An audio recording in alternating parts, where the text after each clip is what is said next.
Good afternoon. It's just about 15:03 GMT right here in the Citi TV studios in Tesano, Accra. My name is Apioko. This is our special coverage, as far as the spillage of the Akosombo Dam that happened a few days ago, and that has been going on over the last several days is concerned. We're here to have a conversation to bring you up to speed, to let you know where we are with that incident, what's happening, what the numbers are looking like. Currently, we're inching towards about 30,000 people have been displaced. We're looking at 8 districts, about 83 different communities, over 3 regions of Ghana, the Eastern region, the Greater Accra region, and of course the Volta region, which has been hardest hit. I'm here with, a gentleman who's been on the ground, and he will also be bringing you up to speed on some of those conversations. Let's go for a break, and when we return, we get right into it.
Up to speed on what's been going on with the Akosombo Dam spillage in Ghana. My name is Apioko. If you'd like to communicate with us, you can send us a WhatsApp message. 020-444-7033 is the magic number. 020-444-7033. And you can prefix that number if you're texting us from beyond the shores of Ghana with the country code +233. Now let me introduce my guests in the studio here. We have Charles Owusu-Kumi. He's been one of our men who's been right there on the ground, bringing us all the updates, all the stories, everything that we need to know and that we have needed to know since the spillage of the dam began. Charles, you're welcome. Good afternoon. Thank you, Apioko. Thanks for having me. It's good to have you again. You were here on Monday, and then, you're back into the field. We're back again. But before we continue, just to put things into context, I want us to take your report. You were at Konkontepkedzie, which is in the Akosombo Eastern region, right? And you brought us some very interesting angles as far as people have been affected is concerned. So this was on fish farmers, who have lost a lot of fingerlings and investors who have lost a lot of money. So this part of our reports focused on the local economies in these areas where the flood had devastated.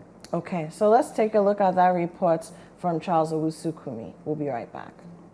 Past few days on the Citi newsroom, we've been bringing to you the level of devastation that's been happening around the Volta and Eastern regions due to the spillage of the Akosombo Dam.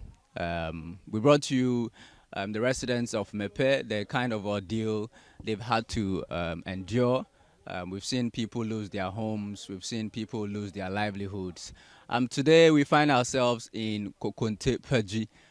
This is in the Esojaman districts of the Eastern region. And one of the main economic activities here is fish farming. And this is what they do. but they've been heavily impacted by this spillage. In that, so this is what you see behind me.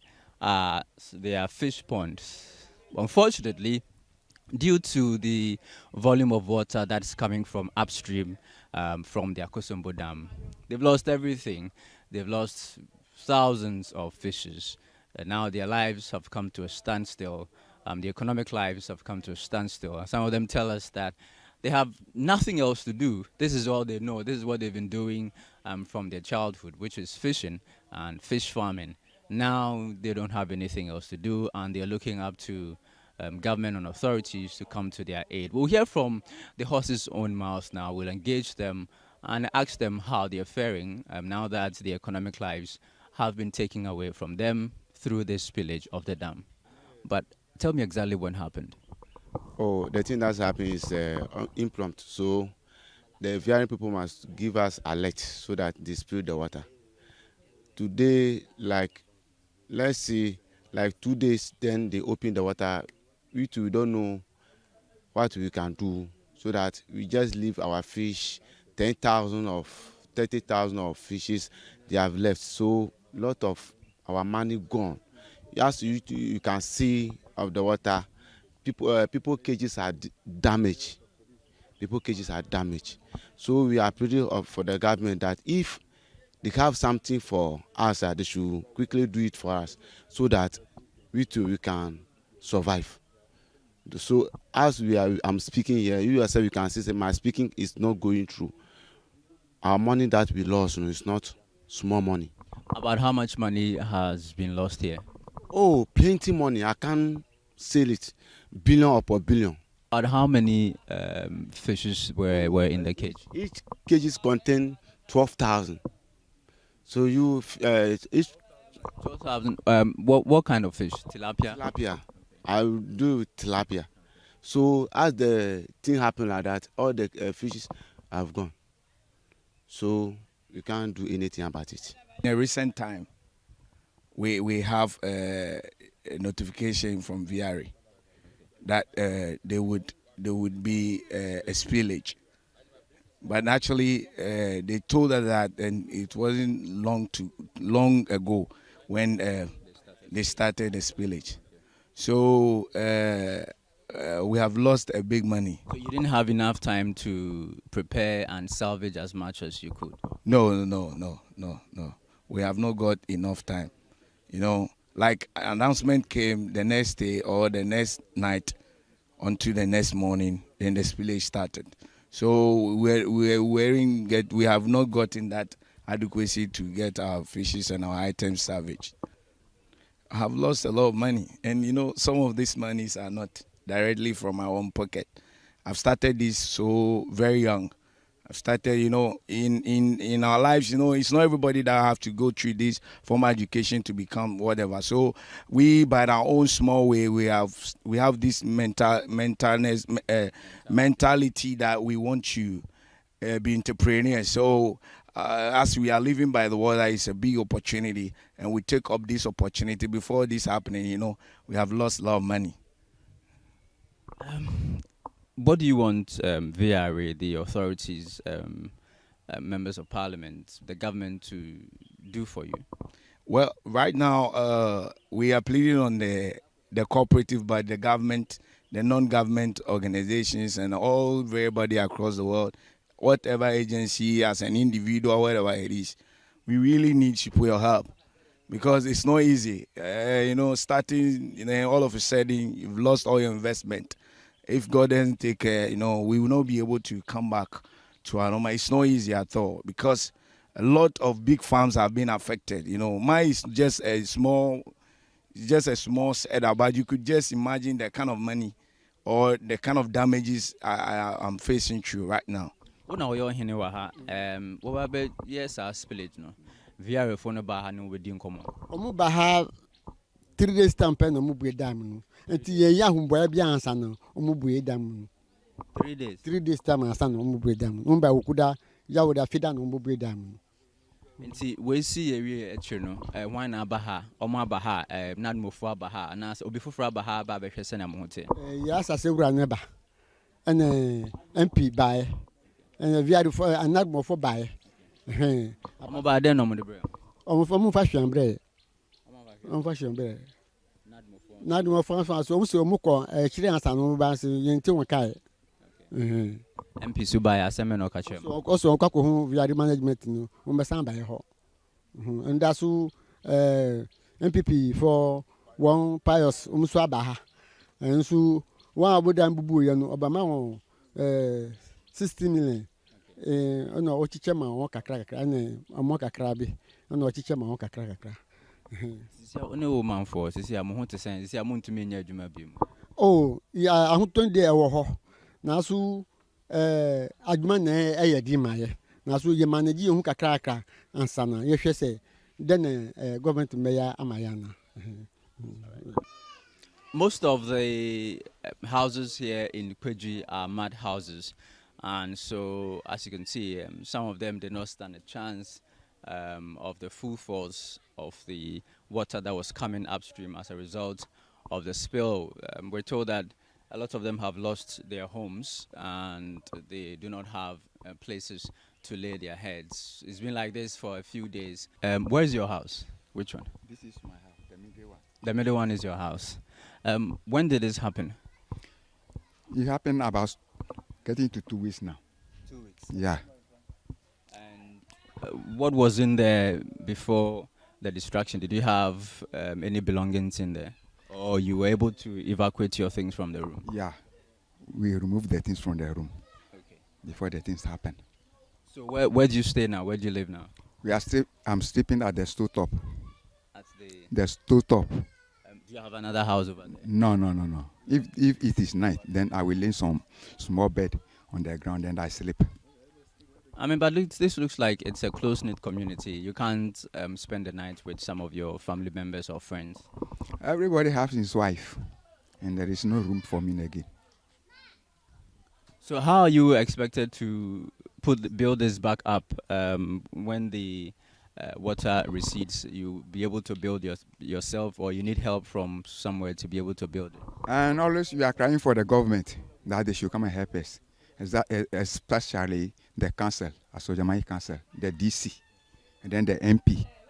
We need the help from them. What exactly do you need? Okay, if they give us money, we can go to the top and build another room. But if they couldn't, then they should come and see, so that what they have to do, they should do for us. I mean, paint a picture for me how this place looked like before this flood incident. It was a very nice place, and we use here as our fishing community, where we fish here to take care of our dependents, the old age, and then the toddlers here.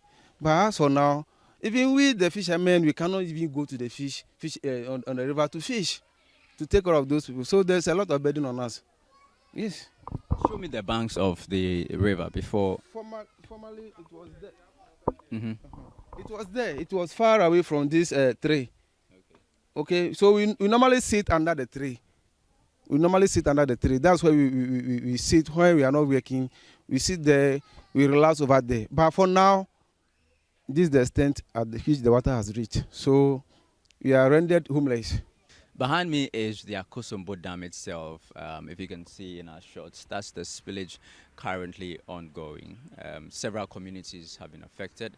This is the Esojaman constituency, and we're joined with us the Member of Parliament for Esojaman, Thomas Nyako Ampem. We'll have a discussion with him. Were you engaged by the VRA before they began this exercise? The VRA did not engage us.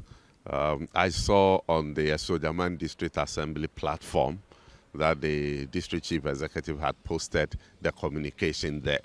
I quickly forwarded it to some of the platforms that I am on. But directly, the VRA did not engage any member of parliament. That I can say confidently that they left us out in these communications. But the harm has already been caused. I think going forward, they need to widen the stakeholder consultations and the way they disseminate some of these information. That has to reach out further. In fact, to be honest with you, this is not the first time VRA is spilling. And we agree with them that they must take steps to protect the integrity of the dam.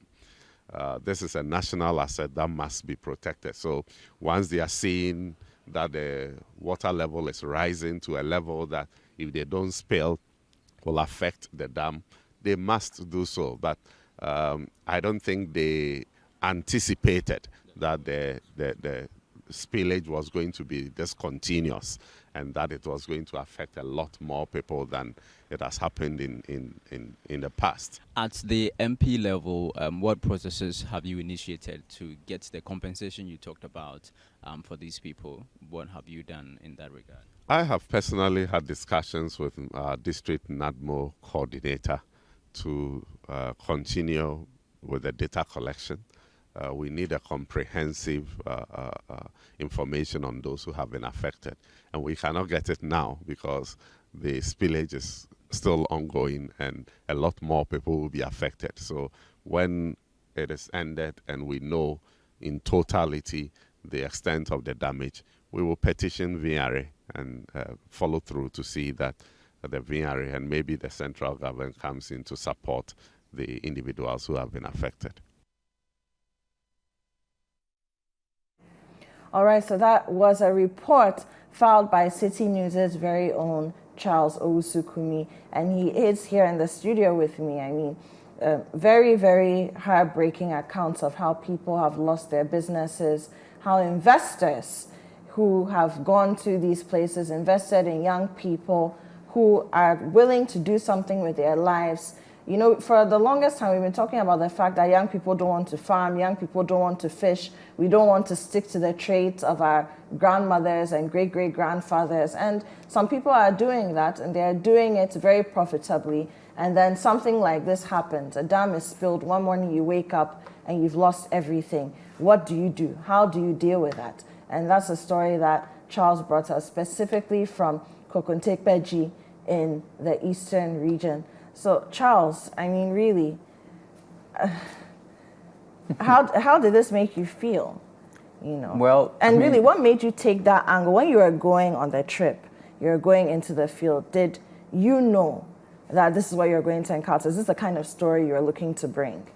Well, so while we're on our way, we're thinking about different angles to explore, because we had already been to the Volta region, to Mepe, to see the devastation itself, people's houses being submerged.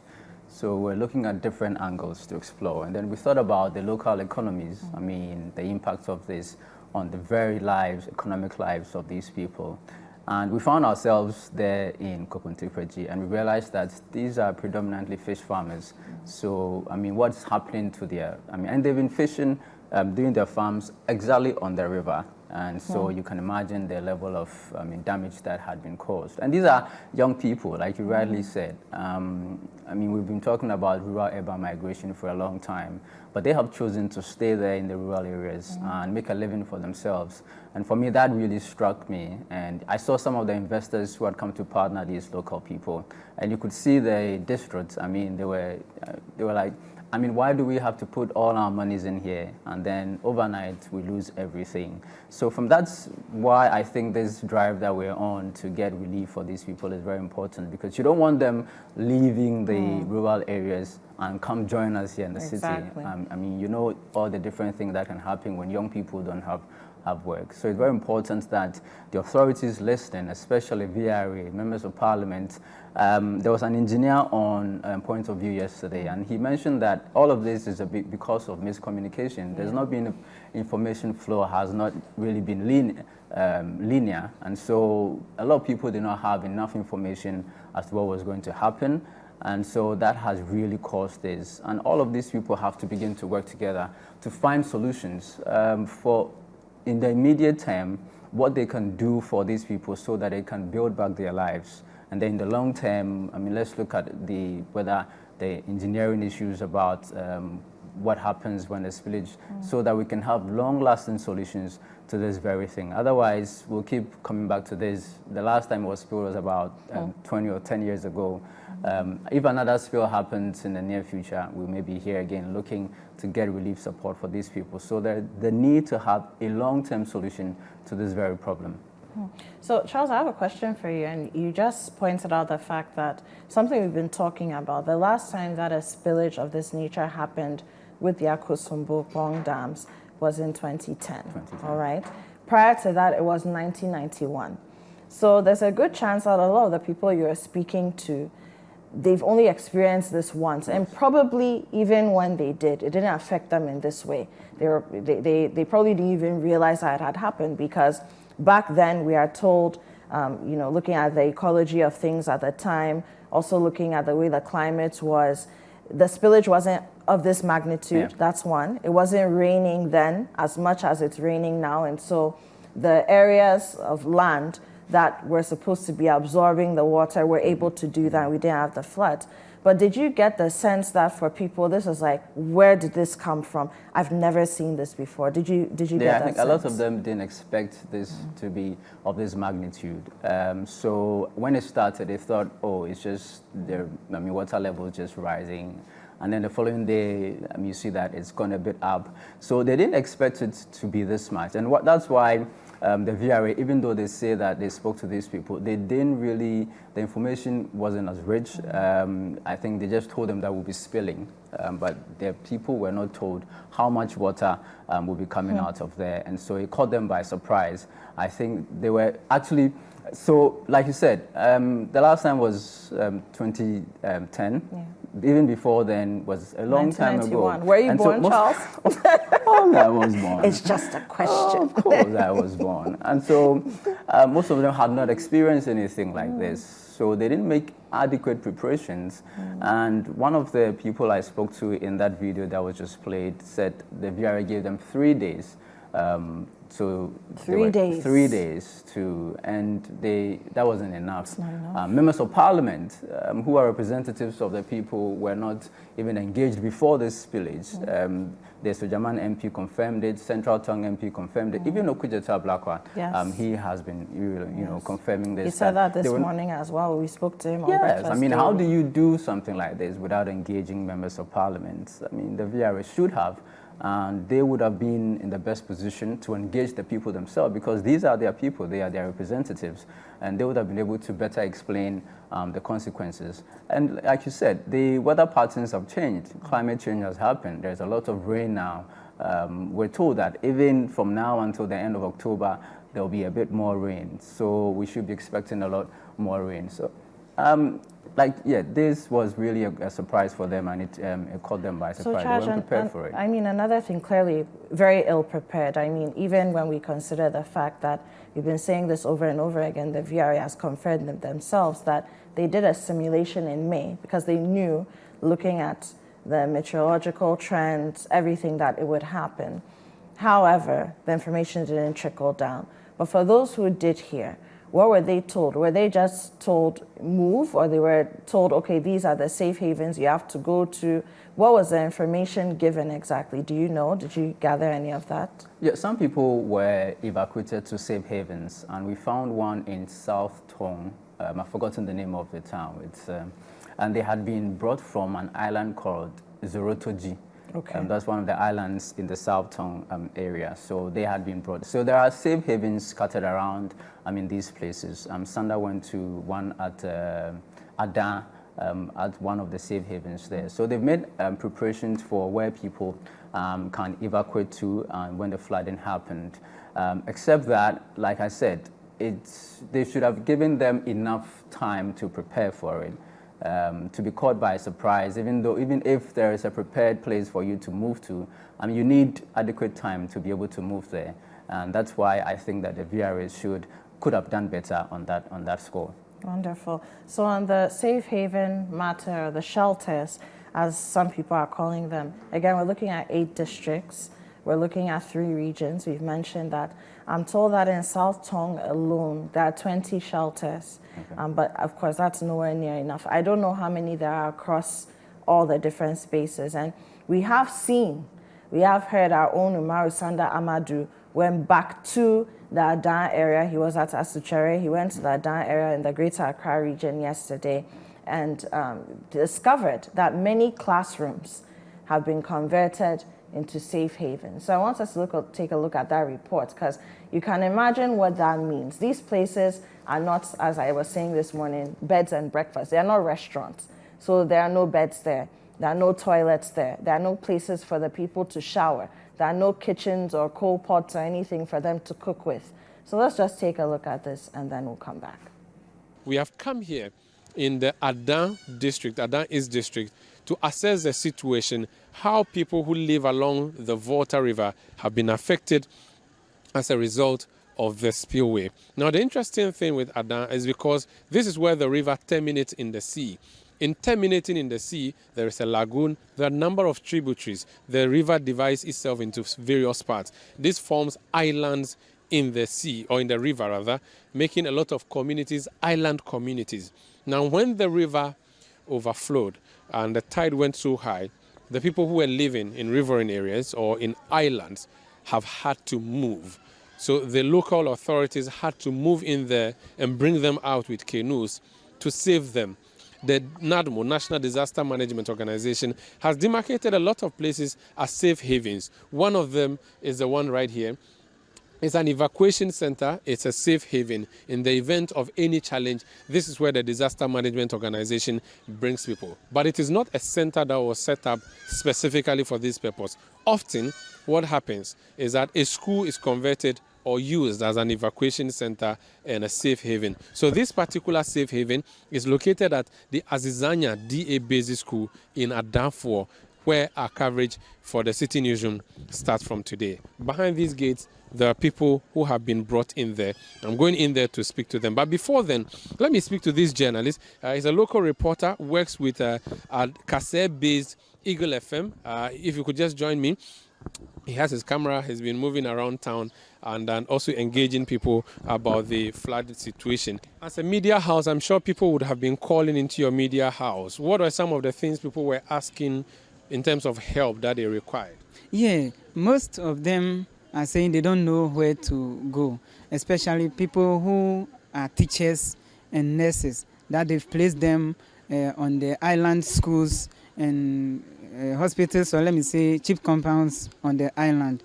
They came from far places, so they don't know where to go. Some of them have to move and pitch elsewhere and other things. If you don't have money to rent, it means you have to move elsewhere. And so it became a problem to most of them. The community folks themselves, you know, Adan, we call ourselves Chekobi Kenyokobime. We have been, let me say, intersected or something like that. Yes, so your colleague may be on the island, but you will be at a safer place, and he or she host that person. Yes. Thank you so much for speaking to us. So that's Popolampo. He works with Eagle FM base and at Kasser, which is Adan Junction, where they have been broadcasting on events happening here. Now let's go inside and see what the situation is in this particular safe haven. So inside the yard here, people who have been brought from the island communities are actually queuing here. These are displaced persons who have been brought. There is security presence providing them with the needed security. It's an enclosed school compound with a wall and a gate, which means the people here are pretty much protected. When did you come here? Since Sunday. Since Sunday. Since you came, how have you been treated? Oh, it's been good, yeah. Even though you will not get it as home, but it's okay. Can I see where you sleep? Can you take me? Yeah. Okay, let me just go with me and see what the situation is here, how different this center is from other centers. Yeah, good afternoon. Oh. Okay, I'll go. All right, so this is a classroom. There is furniture in this classroom, which is different from what we've seen in other classrooms. There are dual desks, and then there are lots of mattresses. So where do you sleep, you yourself? Myself, this is my mattress. That's your mattress? Yeah, this is my mattress. So when it's night, then I lay it right here then. So you don't have any challenges here that you need assistance for, do you? No challenges yet. I see that there are windows, this is not windows, I'm not sure how to describe this, but there are holes that mosquitoes could come inside. Do you have challenges of mosquitoes biting you, or you have mosquito nets or mosquito coils? Yeah, we have coils. We have a lot of coils. As you can see, that's the coil, a packet of coil. Okay. So every day I have to go around and share it to the other people. Which village are you coming from? Azizakpe. Azizakpe is an island. Yes. What happened to you over there? Because of the water, all the city is full of water. We cannot stand. If we crash, enter our room. When we sleep, we wake up. You see that I have a small child. If not God, because of God help me, my child would die. I sleep in my child in the floor. I don't know that the water come. I'm deep asleep. Since like someone call me, wake up. When I wake up, full of all my bed have covered with the water. In fact, I'm very disturbed. We can't even our food, all these animals, everything have spoiled with the water. So we need our help. Now I'm sick. I'm not feeling well. If I don't have money, everything, our properties have gone. So things look pretty organized in this particular school. The headmaster of the school is here with me. Let me just ask him how things are going. For now, the directorate has asked that the primary session should be closed. So we have closed the primary session. So no primary school happening this whole week? Yes, please. And the KG? The KG is far away in Isanya Township proper. Okay. So we have closed that one too. Because some of the people are also staying there. The town folks are using that place. This is Azizanya in Adan. You can call it where the river meets the community. Behind me is the Volta River. Beyond it, you see the island of Azizakpe. It's a community. But just at the shore here, you see canoes that have been anchored. Fishermen move into their homes, like this one, which has been, well, I don't even know what the word to use to describe it. It looks like it's deserted, but it appears someone is still here. Na chuo penye manga nyuo milo nyuo ne bana chuo. Nyuo le bana chuo. Le sa aje nyuo hiyo. O sa ebe yi o enga chicha sike. Chicha ka aje. Ka ona ina wa fi anongo. Esi. Esi. Pope. Le mini bele nyuo ba se wi yiko. O ka jebe na ka blu nyu. I see. Ne ba sem. Lo ne ina kan chuo lo nye mi wo stilo. Wa je poko he fan ya se ju pomele angem. Ke wa ho ni lo wa ba wo ni enyu. Se wa je ko square mi ya. Le nye igbe kan nyuo ne ba hiyo e ke lowe yin ba chuo mi ke hanye ke ni ne magba nya lo. Wa pi egbe se ke he ko chabe ni wa ma ya. Lo nyuo mi nye jan. He ko be ni akole ya mi nye ke be. Le che ahanye center ke nye ba hin le jo mba lo ye. Ke ji yo ike bi church no ni ne na wo han le jo chabe wo sui. Ike o ya lo ko ji ahon ni no na kan bi osui lo. Ni ya la ke ni no na me ehie. I see. Kolo ke wa ya ike bi o me wa hie. I see. Ka wa be ni man le jo la wa ko ma pa mi bone. Be ni ma ji e ko ni. Okay, so Mochuo, she's essentially saying she wants to remain here with her children. She doesn't think she should go in the to the camp or the center because she thinks that the food will not be enough for them. Meanwhile, she says they come here only to cook. So they have a place that they live with families, they're putting up with families, but when it's time to cook, they come and then set fire. So this room, or this house, abandoned, not permanently, but temporarily. So cooking pots, they do their cooking, take care of the few things here. She says to me the children are here, but they have moved out. But all inside here, water moving in. So you can say that they're living inside the river because it really is inside the river, because if your balcony is looking at an anchorage and there's water inside your house, it pretty much means you have been affected. She says that this water was not so close before the spillage happened and that it was beyond. They had a full compound and a play area, but that is all gone now. This particular room looks abandoned. Someone's mosquito net is hanging up there. It is a very wet area. Of course, it's a sandy place already without cement or scrading. So that is the situation here in Azizania. We are covering the flooding that's resulting as the aftermath of the spillage of the Akosombo Dam, and today we've come to the Big Adan Methodist Basic School in Adan, where some persons who were displaced from the flooding have been brought as a safe haven demarcated by the National Disaster Management Organization. Okay, what food have you brought? I've seen the food, but what? Jollof rice. Oh, jollof. Yes, please. How many packs do you have to bring here? 49. 49. So you have 49 people here? Currently, yes. How many days since you brought them here and started feeding? 3 days today. So you've been feeding them since 3 days? Yes, please. Okay. What about the place of rest where they are? They are in this school. What facilities have you given them so that they can rest? Oh, they are currently sleeping in the classrooms. We've allocated some of the classrooms for them. So they are currently sleeping there. So we gave them mattresses, blankets, mosquito coils, buckets, soaps, and drinking water. Okay. Yeah. Awesome. Thank you so much.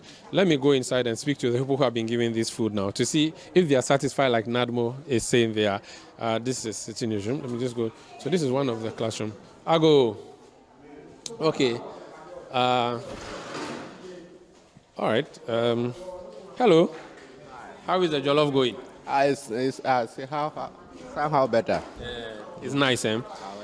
The NADMO officials are telling me they brought you breakfast, they have brought lunch, and they'll bring dinner, and that they've had you for 3 days. Is that true? It's true. Okay. How about living here? Do you have a bed where you sleep on? Yes, first we came here, they give us the small student mattress bed, so we sleep on it. And they also give us the mosquito coil. Okay, so what happened to your house? Okay, the water entered my house, my 2-bedroom, and the kitchen. And the village over there, some of the houses, they are broken down. So we have to take ourselves over there. So most people, we are from the village down to bigger downtown. Some people left to Teman, Corridor for their relatives. The issue is that because we do not have safe havens in the right sense of the word, a lot of the time public schools are converted into safe havens. We've seen that in other places. Here in Adan, the Methodist school has also been converted into a safe haven. The last school we went, all the classrooms were taken. That's at Tokpo. What is the situation in Adan? The headmistress who runs the school is here with us. We've given them 3 empty classes. I see. Yeah. Is that not inconveniencing to your students? It is. But how are you surviving that? We are just coping and managing. But you are living, coexisting happily for We are trying. It's not conducive, but we are just trying. When you say it's not conducive, what makes it? In terms of the children, mingling with them. The children. Sometimes the language they speak, the children might pick them up. So it's a problem for me. This is our coverage of the aftermath of the spillage of the Akosombo Dam, and it has brought us to Aqua Safari. Now, the reason we are at Aqua Safari is that in the height or the peak of the flooding situation, we saw videos around, viral videos suggesting that the resort itself had also been submerged, sort of. So we've just come here to see what the situation is. This is the deck where they usually receive or have visitors engage and have fun. But they had indicated to me that the water had come all the way to the foot of the steps, but did not go into their facility when this water, when the floods came as a result of the opening of the floodgates. But they are sure that they are fine. They are expecting to see something like this because of their place of operation. But they say that no challenge has been recorded as yet, even though the water had come up in the early days. And there we have it. That was a report filed by Citi News' Umaru Sanda Amadou, host of Eyewitness News on 97.3 Citi FM and face-to-face right here on Citi TV. And earlier we saw a report that had been filed by Charles Owusukumi, also of the Citi News desk. We've been joined in the studio by Fred Duho. He's also been on the ground. Look, he's been to several places as well, and we'll pick his thoughts at this point. Fred, you're welcome. Yoko, thank you very much. You guys have been busy, you know, and I think yesterday I asked you this question, that how have you felt anytime you've seen some of these things? So you've reached a point where you've learned to sort of separate your emotions as a journalist from what is going on and bring the story as it needs to be told. But what are some of the critical things that you found in the field? Apioko, these people are largely farmers, fisher folks. And today, for instance, I was contemplating how disaster has come to meet with poverty at a crossroad. Yeah. Largely, I say so, considering the economic livelihood of the people. These are people who live basically below the World Bank's, average living condition in terms of cost. I understand a person is supposed to earn, I think, $2.5 per day. But these people, if they don't go to farm, they have no food on the table. If they don't go fishing, they have nothing to eat.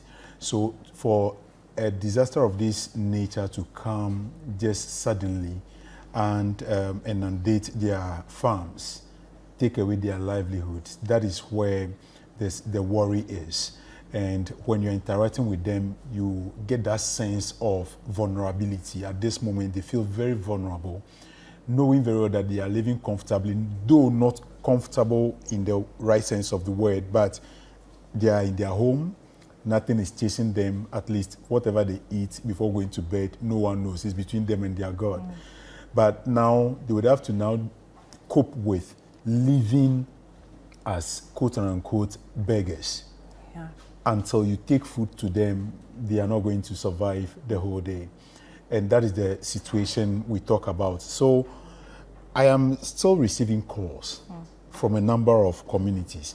Today I got a call from Vume. I got another one, which is in the North Town District. Yeah, so I got Vume another, is not far from Mepe, exactly, where you went. Then I got another also from Sokwe, which is in Sogape, South Town District. And these people still keep making the point that they've not received anything. At all. At all.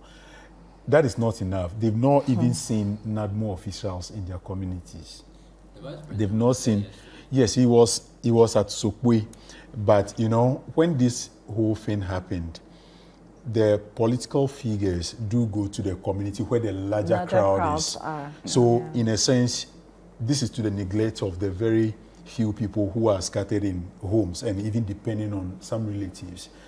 And if it happens like that, we may lose sight of these people. So the calls keep coming through. And this is where I think we are begging our viewers at this juncture. We are just begging that these are our families, these are our brothers, our sisters.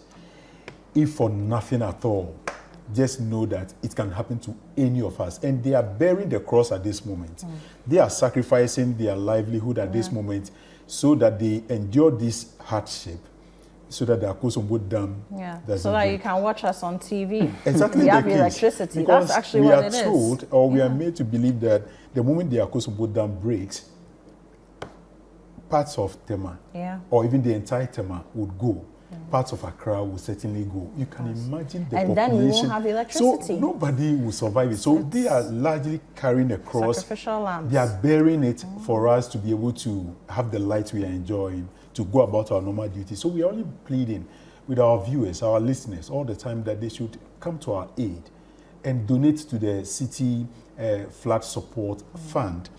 That will go a very long way to support these people. And not only money, they can bring any item that they feel that would go a long way to support these people to cope with the situation. They are not asking for too much. They are only asking for breakfast, lunch, and supper.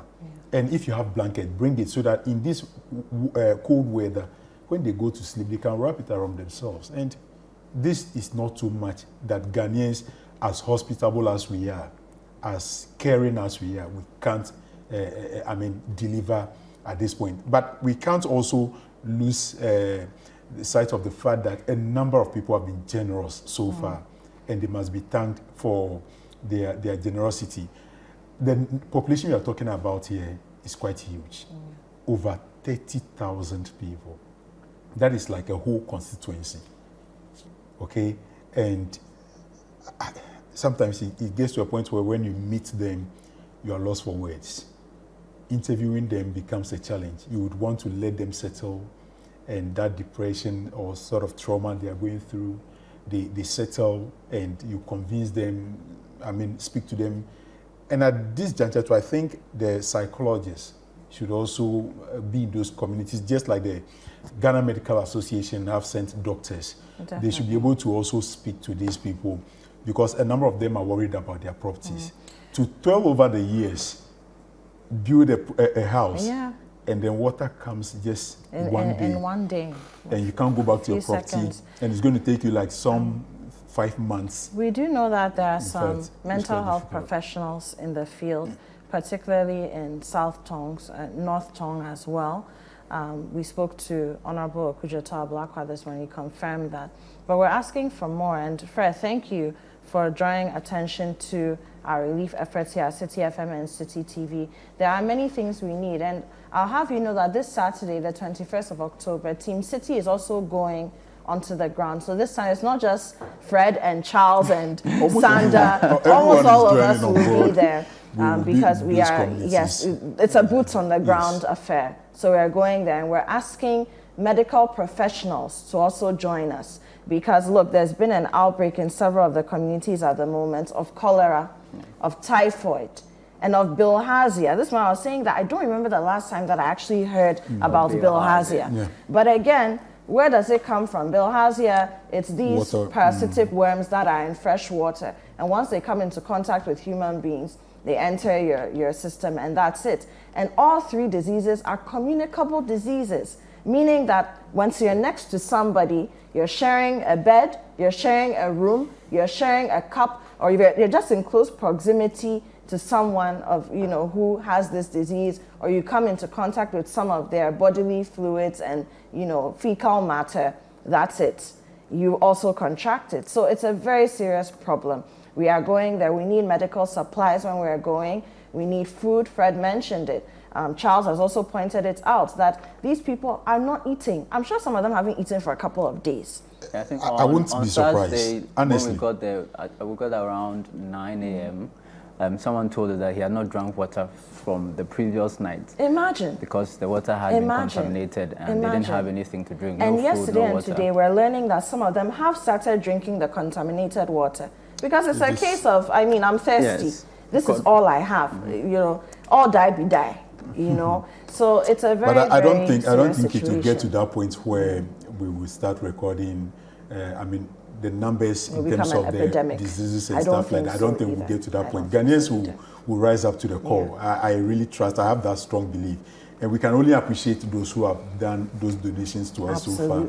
And we are sincerely grateful, truly grateful for their support. I just want to point out a couple of things though. First of all, overnight, so that's last night into today, thankfully the Akosombo Dam has recorded a 0 rise the last 24 hours. So it means that, yes, and we're just hoping that doesn't rain some more. So hopefully the water will start receding in these affected communities. And then, Fred, I'll ask you in particular, are you familiar with the town Fiaho? Fiaho.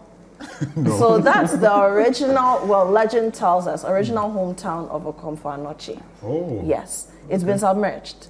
And so legend has it, I'll be very quick, that the twins... Anyako is also yes, it has been as well. The twins, Togbe Charlie and Togbe Chala. Chala is Anokye's original name, we're told. Okay. And his great-great-great-grandfather came from there. He's the one who was supposed to have killed the lion that came from Dahomey. His bust is there, submerged. The bust of General Kutuka, former leader of this country, submerged.